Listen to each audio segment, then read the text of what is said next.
Abra a tua Bíblia em Lucas, capítulo 18. O Evangelho de Jesus Cristo, segundo Lucas, capítulo 18. Sempre um prazer estar aqui com vocês. Reunimos, pois os consideramos como sendo membros da nossa própria família. Glória a Deus. Porque somos, de fato, a família de Deus. Queridos, Lucas 18. Quem achou, diga amém. Amém. Diz assim o texto. A minha versão é a King James, tá, irmãos? E ele falou-lhes uma parábola com este fim, de que os homens devem sempre orar e nunca desfalecer. Devem sempre orar e nunca desfalecer. Dizendo, havia uma cidade, um juiz que não temia Deus e nem respeitava os homens. E havia naquela cidade uma viúva, e ela veio a ele dizendo, vingue-me do meu adversário.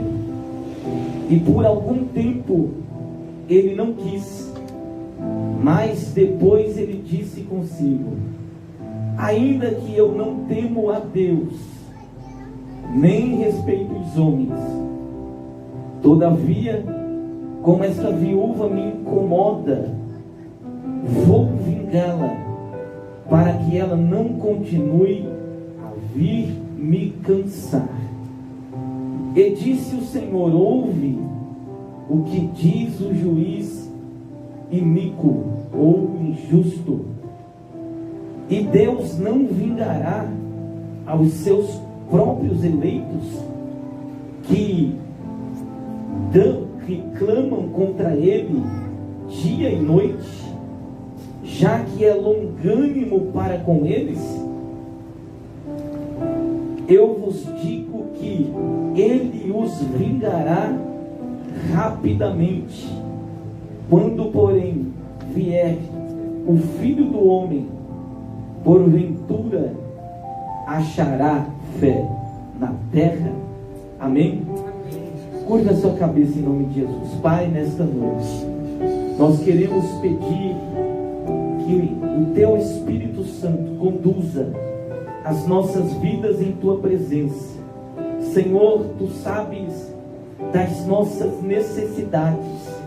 Tu conheces porque sondas o nosso coração, esquadrinha a nossa alma. O Senhor é conhecedor do Teu povo e da Tua igreja. E que cada palavra, cada frase, e que esta mensagem alcance o propósito esperado, e que o Teu filho, a Tua filha possa receber, Senhor, a Tua mensagem e ser renovado e ser abençoado por Ti, e que o Teu nome em tudo nesta noite seja glorificado por cada um de nós, em nome de Jesus. Amém. Amém, queridos? Amém. Meus irmãos, esta é uma das várias parábolas que Jesus proferiu, contou. Jesus, ele era um perito, ele era um mestre na arte de ensinar. Na verdade, Jesus, ele é o mestre dos mestres. Ninguém nunca ensinou como Jesus nos ensina. Jesus, ele conseguia conquistar, conseguia atrair o olhar, os ouvidos e a presença das multidões. Elas se empurravam umas às outras para ter a oportunidade de ouvir Jesus falar. E aqui nesta noite nós temos esse privilégio, amém, queridos? Pois estamos aqui diante da viva palavra de Deus. Amém, queridos? Esta palavra continua realizando milagres, transformando corações, mudando a vida do pecador e glorificando ao Deus Todo-Poderoso. Esta palavra, ela tem um alcance muito maior do que qualquer um de nós podemos imaginar. Não há nada que Deus não possa realizar através da sua palavra. Amém, queridos? Não há nada que Deus não possa fazer por intermédio das Escrituras Sagradas. Isso aqui não se trata de um livro, não se trata de um jornal com data de validade. A palavra de Deus é sempre viva nos nossos corações. Então, que nesta noite possamos aproveitar esta oportunidade e glorificar a Deus, que está certamente aqui presente entre nós, porque a presença dele é marcante, é notória neste lugar em nossas vidas. Queridos, todavia, esta é uma parábola que somente foi relatada por Lucas, não é? Parábola vem de um termo grego, parabole, não é? Que quer dizer literalmente comparação. É colocar as coisas de lado a lado, não é? É fazer um paralelo, ou traçar um paralelo. A finalidade das parábolas de Jesus era de fato ensinar, não é? Verdades morais e verdades também espirituais. Por isso nós ouvimos contar tantas parábolas. Mas diferente da maioria delas, esta parábola, Jesus a inicia trazendo a explicação da parábola. Porque normalmente nós vemos o relato da parábola e depois nós captamos a mensagem dela, o significado da parábola. Mas esta aqui em especial, Jesus começa falando a finalidade, o propósito, não é? E contou-lhes uma parábola, não é? E contou-lhes uma parábola, não é? E ele aí continua, que nós temos o dever de orar sempre e nunca desfalecer. Este é o propósito de Jesus ter proferido esta parábola. Mas nós vamos falar com mais detalhes sobre isso. No entanto, nós, ao longo da leitura, podemos calmamente observar que Jesus construiu uma história, não é? E esta história, não é? É composta por circunstâncias, por situações e também por personagens. Jesus chega a mencionar um juiz. Jesus chega a mencionar uma viúva. E Jesus ainda menciona também um adversário desta viúva. Então eu queria aqui trazer rapidamente um breve comentário sobre estes três personagens que Jesus descreve ao longo da sua parábola. Nós podemos então começar pela viúva, por exemplo. E parece que as viúvas, elas ganham um espaço especial nos escritos de Lucas. Lucas é o evangelista que mais fala de viúvas ou de viuvez. No capítulo 2 vemos Lucas falar de viúva. No capítulo 4 vemos Lucas falar de viúva. No capítulo 7 Lucas está novamente falando de viúva. Aqui no capítulo 18, no capítulo 20 de Lucas, Lucas está falando, mencionando a questão da viuvez. No capítulo 21, até para fazer um comentário sobre ofertas, Jesus menciona a viúva. E se não fosse bastante aqui no Evangelho, Lucas, ele leva o tema para Atos dos Apóstolos também, no capítulo 6. Talvez vocês se recordem, né, daquela ocasião da instituição dos diáconos, não é? A questão ali em si foi para atender uma necessidade das viúvas. É o próprio Lucas que escreve, não é? Atos dos Apóstolos. E nós vimos que a condição das mulheres na cultura judaica já não eram das melhores e já não eram das mais favoráveis. E ainda mais quando a Bíblia trata sobre a questão viúva. As viúvas eram pessoas que eram mulheres que tinham leis respaldadas nas Escrituras. Elas tinham direitos que a lei de Moisés dava respaldo a elas. No entanto, não é bem assim, e não é bem isso que acontece quando nós lemos o Novo Testamento, porque aparentemente são pessoas que são rejeitadas ou desprezadas, e existe uma certa desvalorização das viúvas no Novo Testamento. Mas é interessante notar isso também, porque Jesus, ele dá uma bronca nos religiosos, que lá em Mateus 23, ele vai exclamar, né, os seus ais, não é?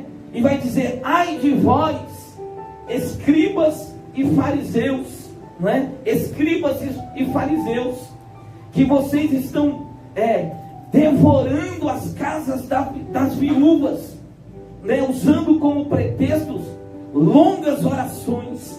Então Jesus traz uma repreensão aos religiosos que tinham conhecimento da lei e sabia que as viúvas também tinham direitos diante da sociedade. No entanto, esses direitos eram, na maioria das vezes, ignorados. E então, quando nós olhamos para a Bíblia Sagrada e vemos o texto mencionando a viúva, a nossa mente, ela nos leva ou nos direciona para alguém que está numa situação crítica, para alguém que está, na maioria das vezes, padecendo necessidade. Donald Campbell, ele chega a afirmar que na Palestina não havia classe média, havia classe judaica elitizada ou os mais pobres e desfavorecidos. Então, essas viúvas, na maioria das vezes, estavam neste grupo dos mais pobres, desfavorecidos. E é interessante que ainda notar que às vezes a situação se tornava mais agravante. Por quê? Porque muitas das vezes as viúvas herdavam as dívidas do seu marido, dos maridos que haviam morrido. Então as viúvas, de fato, muitas das vezes passavam necessidades. Havia uma certa carência e elas não tinham a quem, na maioria das vezes, recorrer. De fato, a situação delas era precária. Eu quero somente falar disso para que nós entendamos o porquê de Jesus envolver uma viúva aqui neste texto. Mas ainda um outro personagem é mencionado no texto, que é o adversário desta viúva. Além de sofrer tudo que a vida tem proposto a ela sofrer, além de ter perdido seu marido, e não há detalhes de que se houvesse uma família de filhos constituída, aparentemente ela estava só. E além de estar só, ela tinha um adversário. Meu Deus. Adversário, alguém que se tornou um opositor, alguém que estava perseguindo e aparentemente queria tirar dela as únicas coisas que restaram, as únicas coisas que sobraram na vida dela. Tudo já era muito difícil e ainda tem alguém que está disposto a tirar aquilo que ainda havia restado na vida dela. É por isso que a expressão usada é: faça-me justiça, julgue a minha causa, olhe para a minha necessidade, porque esta tragédia já me alcançou e agora eu tenho um opositor, um antagonista, um adversário querendo tirar ainda o que restou de mim. Mas é interessante também analisar a questão do juiz, não é? E nós, quando lemos esta parábola, eu pelo menos sinto uma certa indignação pela conduta, pelo comportamento deste juiz, não é? Falamos da viúva, do adversário, e agora nós falaremos do juiz, né? E esta parábola, ela recebe o título de parábola do juiz injusto ou iníquo, não é? E por que ele é injusto? Ou por que ele é um ímpio, um juiz ímpio? Pelo menos por 3 motivos, e o texto é explícito em dizer: porque ele não temia Deus, porque ele não respeitava os homens, e porque agia indiferente em relação à causa da viúva. Esses 3 motivos, não é? Fica muito claro no texto e torna este juiz um juiz injusto ou um juiz iníquo. E quando o texto diz que ele não respeita os homens, de fato ele não está nem aí e nem preocupado com a opinião pública. Ele não está nem aí com as questões morais da sociedade. Ele age indiferente em relação às outras pessoas. Quando o texto diz ele não temia Deus, ele não se importa com religião e nem com religiosos. Ele é alguém que fez de si mesmo o seu próprio Deus. Ele pensa apenas em si mesmo, em auto se promover. Ele pensa no seu próprio bem-estar e nunca em terceiros. Ele, de fato, é apresentado a nós como uma pessoa estúpida, como uma pessoa arrogante, como uma pessoa prepotente, como uma pessoa egoísta. Esses são os adjetivos que nós podemos, não inserir aqui no nosso raciocínio quando nós lemos este texto de Lucas 18. Esse juiz, de fato, ele era alguém cruel e que estava agindo de forma indiferente em relação à causa desta viúva. E nós sabemos que o juiz, ele é um representante da lei, que o juiz, ele é alguém que representa o Estado, e que é alguém que é colocado para julgar as causas da sociedade, das pessoas. Quando nós olhamos para o nosso país e observamos que os 3 poderes que regem o nosso país, que é o poder executivo, o poder legislativo e o poder judiciário, nós passamos a entender a função ou o papel deste homem aqui na sociedade. O poder executivo tem o poder de executar as leis. O poder legislativo tem o poder que estabelece as leis de um país. E o poder judiciário é o poder que literalmente faz cumprir a lei. É o poder que julga as causas conforme a Constituição do Estado.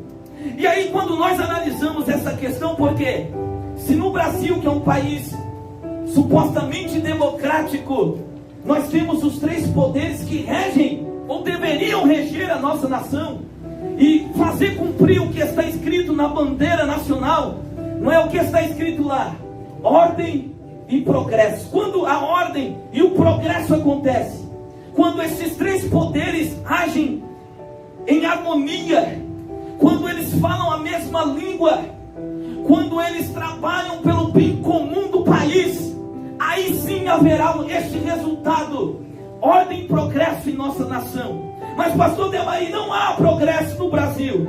Nós temos outros problemas. E um dos maiores dele, a corrupção. Não é que tem, não é, trazido prejuízos para toda a nossa sociedade brasileira.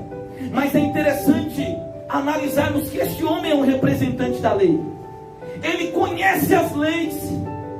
Ele é quem deveria defender os direitos de cada cidadão, Pedro. E ele se nega a realizar isso. Ele se nega a fazer aquilo que ele estudou para fazer.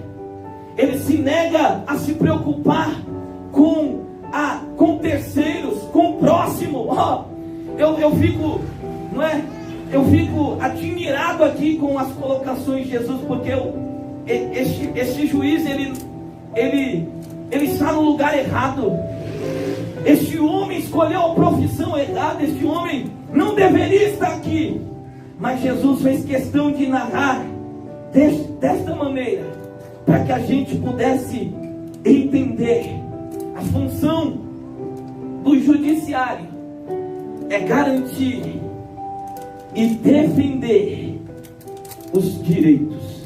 E esta mulher está recorrendo a esta pessoa. Esta mulher está tendo que recorrer a alguém desta estirpe, alguém que tem uma conduta como essa. Esta mulher, de fato, gente, depende deste homem. Só ele poderia ajudá-la. Só ele poderia socorrê-la. Só ele poderia julgar a causa dela, fazer justiça. Oh, glória! Só esse homem poderia estender as mãos para ajudá-la. Porém, de forma deliberada, ele se nega a fazer isso. Imagine depender de uma pessoa como essa. Imagine que somente esta pessoa é quem pode te ajudar, e ela é dessa maneira e tem uma conduta como essa. Esses são alguns agravantes desta parábola. Mas é interessante, queridos, que nós analisemos agora sim, de fato, a proposta de Jesus para as nossas vidas em relação a tudo que foi dito. Esta parábola é uma parábola, primeiramente, de encorajamento. Amém, igreja? Quando você lê esta parábola, você tem que se sentir encorajado. Nós temos que ter entusiasmo em nossa vida de oração. Aleluia! Oh, louvado seja o nome do Senhor. Porque Jesus traça um paralelo, ou faz um contraste aqui. Porque assim, essa parábola, ela é uma parábola de contraste. Ela mostra diferenças. Em nenhum momento Deus se compara a este juiz. Em nenhum momento cada cristão se compara a esta viúva.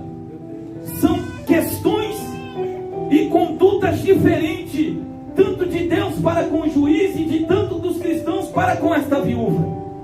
É interessante, queridos, observarmos que na verdade, queridos, existe um propósito aqui explícito, que é a perseverança na oração. Sobre o dever de orar sempre e nunca desfalecer. Aleluia. A oração é um dever, amém, queridos? É dever. Todo cristão tem o dever de viver uma vida na oração. Seguindo aí, avançando, sobre o dever de orar sempre, sempre e sempre. É orar continuamente. Foi lido aqui, não é? Tessalonicenses, não é? Quando Paulo diz orai sem cessar. É orar continuamente. É orar em todos os momentos.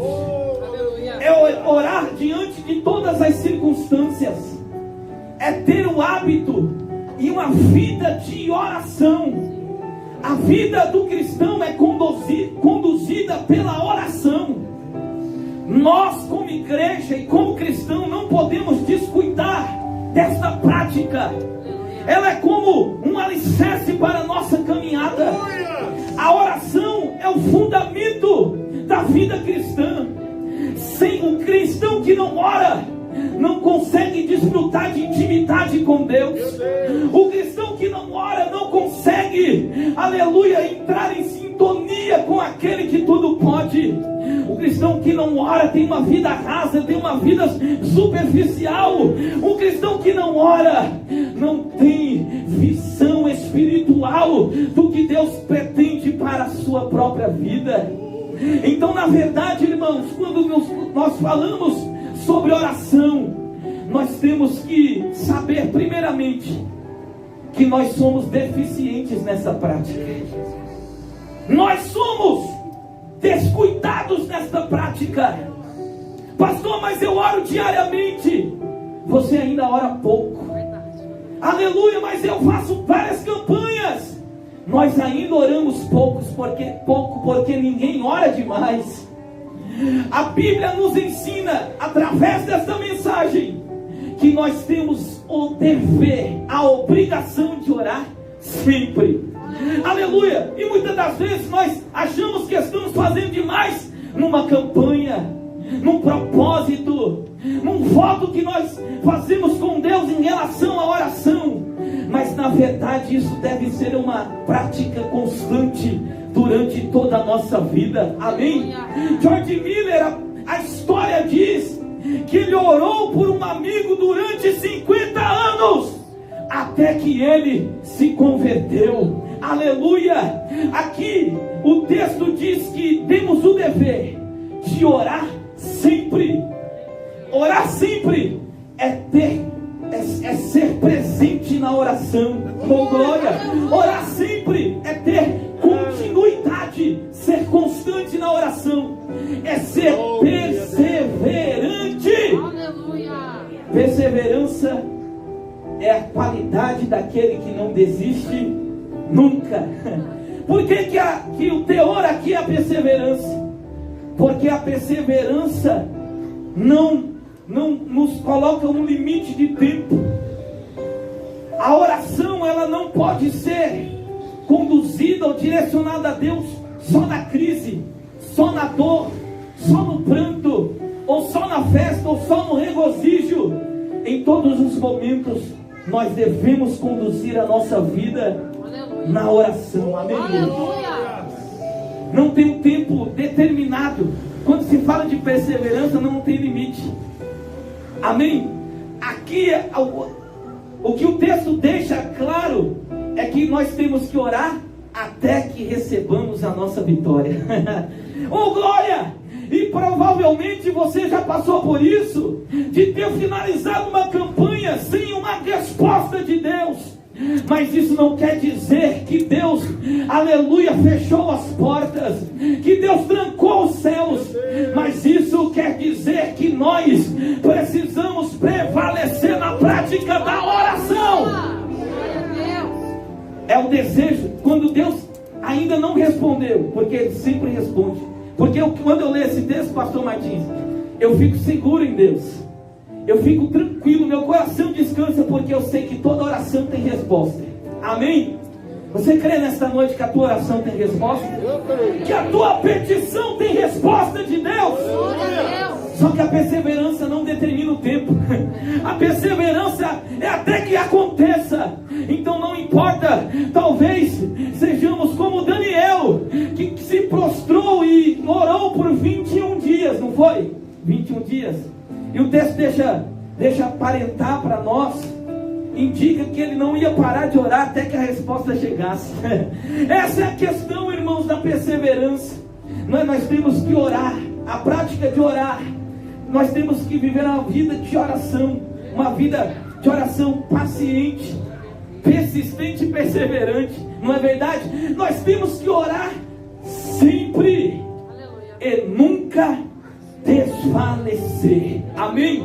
E nunca esmurecer. E nunca jamais desanimar. A maioria de nós desanimamos no meio do caminho. Deixamos de orar no meio do caminho. Porque talvez nos faltou sabedoria. Mas nesta noite o Espírito Santo chama a nossa atenção. O Espírito Santo traz uma mensagem de encorajamento. Talvez muitas das vezes nós pensamos em abandonar a prática da oração. Mas Deus nos traz encorajamento através dessa história, desta passagem nesta noite. Amém? Não pare de orar. Não desista de orar. Não desfaleça no seu propósito de oração. Amém? Deus responde a oração. E nem sempre é assim. E às vezes é não. E a gente tem que estar atento à voz de Deus. Amém, queridos? Oh, louvado seja o nome do Senhor. Aqui fala de uma oração que tem propósito, que tem uma meta, que tem um alvo. Nós não oramos de forma aleatória, nós oramos com um propósito. Amém, queridos? Ela tinha um propósito, e a oração dela é construída em 6 palavras. Faça-me justiça contra o meu adversário. Faça-me justiça contra o meu adversário.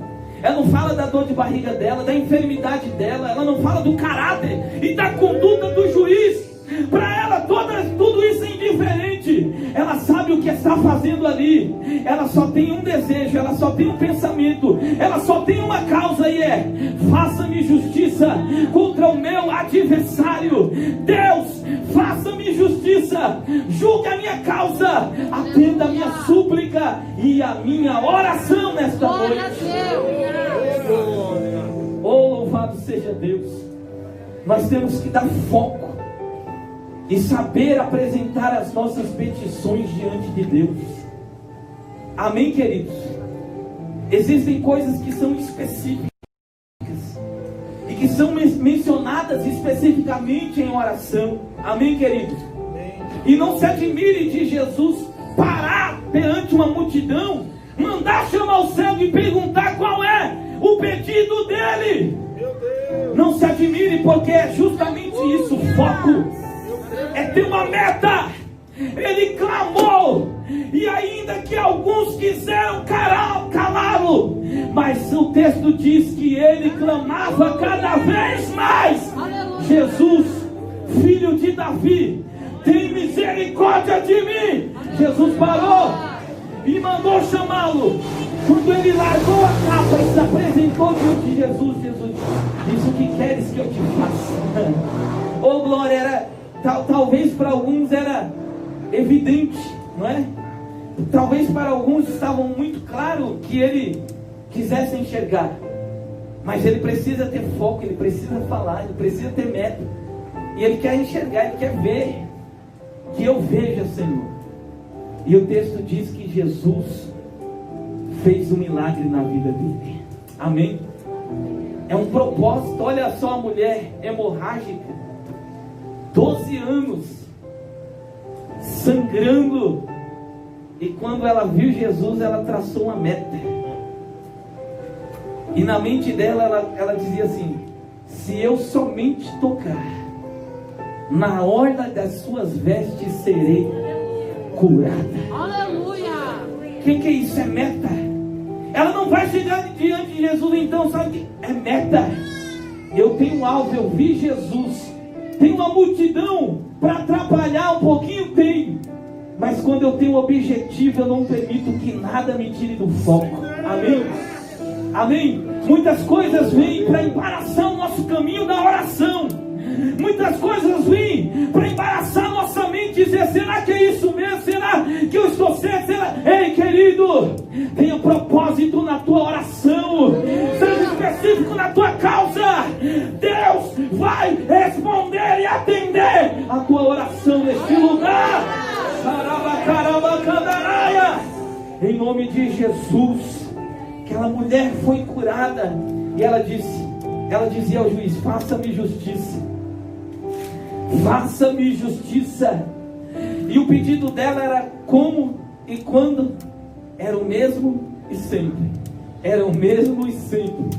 Não é faça-me justiça hoje, faça-me justiça amanhã. E sucessivamente ela se pôs à porta do juiz e importunou ele. Importunou, até que obtivesse a resposta, a ajuda, o socorro, justiça para a sua causa. E ela dizia: faça-me justiça contra o meu adversário. Amém, queridos? E nós temos que se colocar assim diante de Deus,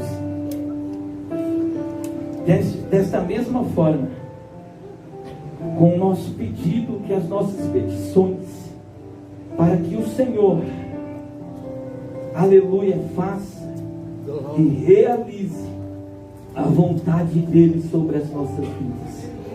Amém? É interessante, o texto ainda diz que ele, mesmo sendo quem era, um juiz iníquo, de tanta importunação, ele decidiu atender o pedido daquela mulher. Veja que ele ainda não fez um ato de bondade ou de benevolência, não. O ato deste juiz de atender a oração dela é totalmente egoísta. Ele não está atendendo para vê-la feliz. Ele não está atendendo ela ou fazendo justiça para vê-la alegre ou sorrir. Ele só está atendendo ela para não ser incomodado novamente. E este é um toque especial nesta parábola, porque aí Jesus, ele diz no verso 6: e disse o Senhor: ouvi o que diz o juiz injusto. E aí Jesus muda o quadro. Ele diz: e Deus não fará justiça aos seus escolhidos? Não fará Deus justiça aos seus escolhidos, que clamam a Ele de dia e de noite? Eu vos digo que rapidamente lhes farão justiça. Amém? Lhe fará justiça. E esse é o ponto, porque o que a gente precisa entender é que Deus não é como este juiz. E nós não estamos nas mesmas situações que esta mulher pobre e viúva estava.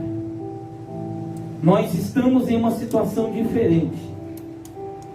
E ainda que você não acredite, muito mais favorável do que ela.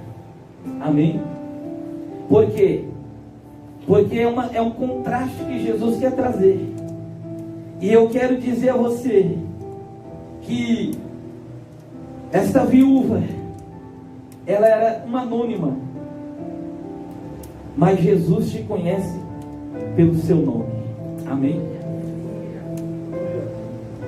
Esta viúva, ela era desconhecida do juiz, era uma qualquer. Mas e nós, queridos? Nós somos os filhos de Deus. Esta viúva não tinha acesso direto ao juiz. Nós temos acesso direto ao trono da graça. Você está em uma situação muito melhor do que esta mulher. Esta mulher não tinha amigo algum para ajudá-la ou auxiliá-la no tribunal. Mas nós temos um advogado fiel. Nós temos o Espírito Santo que geme por nós com gemidos inexprimíveis diante de Deus. Oh glória! Por que eu devo perseverar na oração? Porque ela não tinha garantia nenhuma de que o juiz faria justiça por ela. Mas nós temos a garantia da palavra de Deus, que tem promessas de que Deus ouve e atende às nossas orações. Deus é poderoso, irmãos. O juiz era mau, cruel, mas Deus é bom, benigno e benevolente. O juiz era injusto, e a Bíblia diz que a base do trono de Deus é a justiça. Oh glória! O justo agia com indiferença, o juiz agia com indiferença. E como Deus age na minha e na tua vida? Deus cuida daqueles que são seus. Deus está cuidando de ti, você crê nisso? Deus sabe da tua causa nesta noite. Aleluia, Deus sabe das tuas motivações. Deus sabe o que te traz a esta casa de oração. Deus sabe o que te fez sair numa sexta-feira do teu lar. Aleluia, de abandonar algumas coisas, abrir mão, renunciar de algumas coisas, para estar de joelhos perante a presença dEle. Ele sabe. Aquele juiz era egoísta, mas o teu Deus, o meu Deus, é generoso, amém? Oh glória! O juiz não queria nem ouvir a voz dela, não suportava mais a voz dela, mas Deus, Ele se deleita em ouvir a tua oração nesta noite. Você crê nisso? Fique de pé em nome do Senhor Jesus. Eu creio no poder da oração da igreja. Eu creio que quando nós nos colocamos, aleluia, na oração, os céus estão em pleno movimento para que a bênção do Senhor nos alcance neste lugar. Eu quero dizer a você ainda que o grande avivalista chegou a dizer, através da vida de oração que ele mantinha diante de Deus, ele chegou a dizer que, aleluia, o homem de Deus, ele produz mais em 4 horas, tendo orado por 1 hora, do que em 5 horas sem orar. Amém? O crente, o cristão, produz mais em 4 horas, tendo orado 1, do que em 5 sem orar. Amém? Então nós devemos entender que a oração é indispensável e fundamental para a nossa vida na presença de Deus. Então você deve entender, nós devemos entender que devemos perseverar na oração. Não desista, não recue, não desfaleça. Esteja sol, esteja chuva, esteja calor, esteja frio, você precisa estar em oração. Não importa as estações do ano, e também não importa as circunstâncias, quando são favoráveis ou não, nós devemos estar em constante oração na presença de Deus. Amém? Através da oração, eu tenho a certeza que nós colheremos frutos que glorificarão a Deus. Eu quero fazer oração nesta noite por tua vida, porque o Espírito Santo me direciona a fazer. Amém? Eu queria pedir a você que coloque a tua mão no coração. E talvez você já tenha se cansado, talvez o seu sentimento é de que talvez não vá receber uma resposta, mas Deus nos trouxe aqui esta noite, através da palavra, para te dizer: tem resposta para a tua oração, a tua causa tem jeito.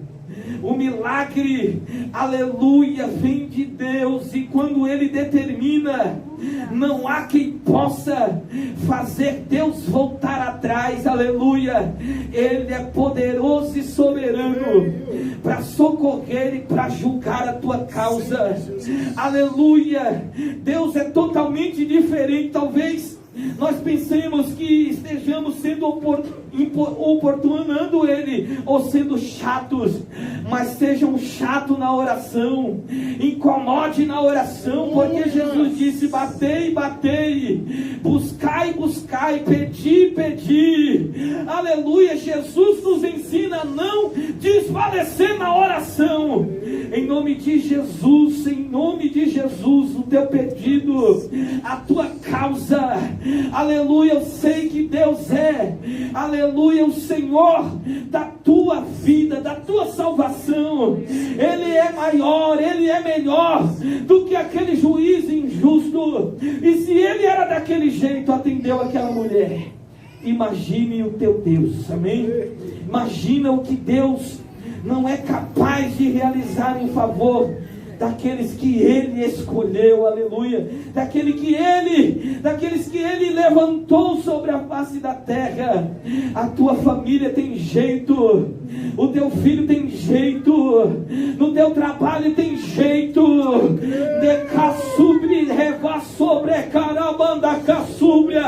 o teu casamento tem solução, oh glória, em nome de Jesus. Essa causa judicial tem solução, oh glória. Deus age, Deus trabalha em favor daqueles que nele esperam. Espírito Santo, vem agindo, vem convencendo, vem trazendo, aleluia, paz e sossego para a alma e para o coração aflito. Pai, em nome de Jesus, nós oramos e queremos ser